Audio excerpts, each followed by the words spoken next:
Hello YouTube, Ambush here. I'm going to have a quick intro, but you guys are free to skip ahead if you want. I even split up the video for you guys this time. First of all, a huge thanks to all of you guys who subscribe. You guys will always hold a special place in my heart. Right next to Shuten and 2B Slice. I was actually planning on beginning this video and my climb to top 10 around the 23rd of this month, but it turns out that the tower or whatever comes to the game that day, so I decided to put an actual team on my arena defense and begin my journey today. I'll be showing clips of that in an attempt to portray the strategies me and those around my rank are using to win more and climb the ladder more effectively. By the way, super excited about the upcoming event and subjugation. Let me know if you guys have any specific questions on those topics, just in case I make a video. But I honestly do not think anyone is truly ready for either. Okay, now we can begin the actual video. First of all, it's kinda obvious that 90% of the PvP match is decided before the loading screen even begins. Team building plays at least half of this, but the rest is decided by choosing our opponents. Of course, everyone will choose differently depending on their offensive team, but the concepts are about the same for everyone, and we will try to cover specific examples later on. If you watch my past video, then you guys know a fairly simple loadout that many in the top ranks are using. This loadout is basically one character with an agility set and two with the CDR set. My team follows the same formula. You guys also have to kinda note that by taking anything else other than a triple CDR team, you're essentially embracing the RNG of the game, and a little bit more on that later. Okay, so we run an agility set for speed control. Going first can outright win you the game, but the key lies in balancing your agility with offensive stats. Going first doesn't mean much if you can't guarantee a kill in any situation. The same is true for the opposite though. What I'm trying to get at is that someone's force shouldn't be too much of a factor when picking who to duel. We all know how Trunks ended up when he focused solely on his power level. Spoiler alert, he loses. Now, when I go to pick an opponent, the first thing I consider is the elements. I am specifically looking for teams with one or two light characters for my 2B to, hopefully, take out turn 1. An advanced tip for all you guys out there, knowing the meta will let you come up with your own strategy against it as well. In the last video, I also showed you guys the scariest team achievable with the least real money investment. That team was a monolite set, so my 2B, having a dark weapon, has the potential to assassinate its CDR threats. We went over why CDR is so strong back then as well. Now, I'm confident in my 2B speed, but even I think twice before choosing to fight a monolite team, since the chances are higher that they have at least one character faster than my 2B, thus maybe rendering her useless and costing me the duel.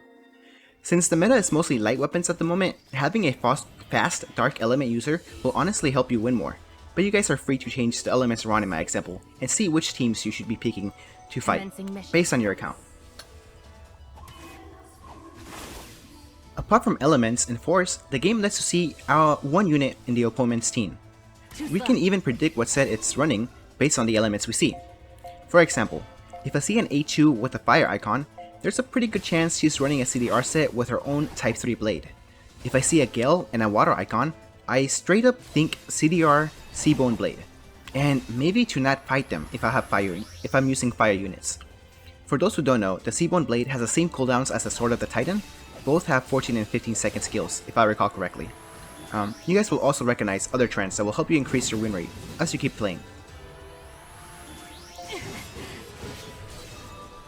Before we go to the actual battle phase, I want to mention two things. First, that you can always adjust your team last minute, and probably should. There's little reason to bring a companion with the Blaze Shutdown ability if no one is using fire weapons on the other team. Weapons can also be changed, just not as easily. I actually plan on maxing out a few of my elemental shutdown companions during the next half stamina event. I think it will be a good investment. Secondly, if there's no obvious choice on who to fight, it might be worth re-rolling the list of opponents, especially if your team is a little more reliant on the win streak buffs. I actually have an example of me doing just that. Now we can talk about the decision making in the actual fighting section. This can be fairly obvious when there's only one target of the opposite element for your agility character, but let's talk about when there's multiple. The first thing we do after loading is quickly confirm the opponent's memoir sets.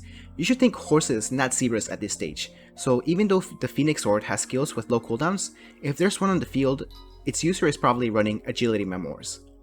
Agility characters can, of course, also run cooldown weapons, but I find this combination much less threatening, so if I see a Sword of the Titan or a Birch's Treaty, I think CDR sets. CDR units can actually 1v2 when their skills are active, so I make a conscious decision to make sure my 2B targets one of them and potentially takes them out. On the other hand, if I see a Phoenix Sword, a Yorha Issue Blade, Blade of the Judgment, or anything else with Fleetfoot, I usually don't target them. I embrace their RNG gods and pray they don't one-shot my CDR units. To summarize, if you are normal attacking with a character, make it target someone of the opposite element. If there's only one, congrats, your job is easy. If there's two, target the CDR user, they're probably scarier. If both are CDR users, target the one who has both skills with short cooldowns. And a hint, it's probably the short sword user. After that, attacking someone who has not moved yet is smart, but it may not be worth it if that character is not really a threat. An example, I am much more scared of a White Akeha or any Gale than I am of a Celeb Theo, and I now know to target them, even if the Theo has yet to move. Now before we end the video, I want to explore the idea of running a triple agility set. Now, I don't endorse making it your main team for either offense or defense, but I think it can be valuable in certain scenarios. I don't know if the person I was dueling in the video was actually running full agility, but we can pretend for the sake of the argument, and I'll let you guys enjoy the clip.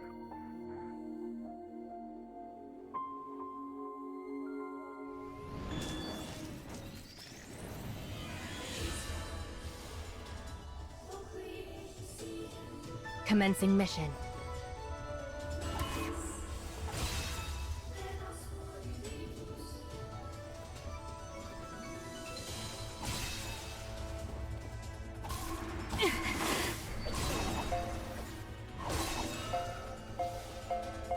Damn it!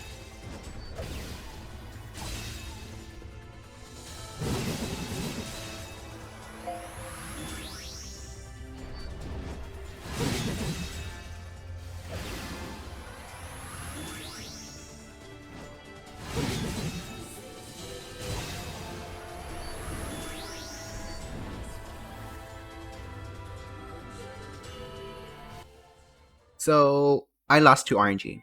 I don't feel too bad about it, but it was kind of fun. Losing my win streak to the game crashing felt a lot worse. If you guys didn't know, if your game crashes while you're fighting, the game counts it as an auto loss, and you lose your win streak. So to me, that felt way worse than losing this time around. Of course, I went after this guy again, and won pretty easily. And then we went and took down the rank 9 without our winning streak buffs, so I'm pretty happy about my team. Anyways, I'm bringing this up because the set, an agility set, a triple agility set will coin flip you the match, but that can maybe work to our advantage. In the screenshot I'm showing, you guys can see that I took down my arena rank 2 after losing to him once. Nevertheless, I made a pretty good profit in arena points, so having a triple agility team on your back pocket may be worth considering, since you can still climb the ladder by winning only half your games against higher ranking players. I don't know, might be a good strategy for the last few days of the season, when you might consider your ending rank a bit more important than guaranteeing 2 arena coins per match. So, there you guys have it. I hope some of you guys learned even a little. I have a few videos planned that are not NieR focused in the future, so hopefully some of you guys can enjoy those as well. I don't know when the next NieR video might be, since there's other people who I'm pretty sure are planning to cover subjugation or other PvE parts of the game, but let me know if you still want to hear them from me. I'll either try to ignore those videos, or maybe we can see if there's anything they missed. Not really sure. Once again, thank you guys so much for watching, like and subscribe if you guys want, and remember, Ambush is proud of you, even if your dad isn't.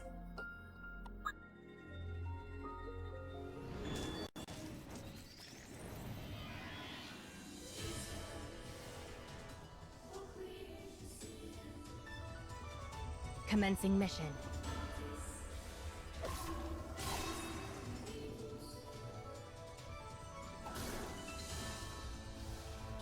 Too slow.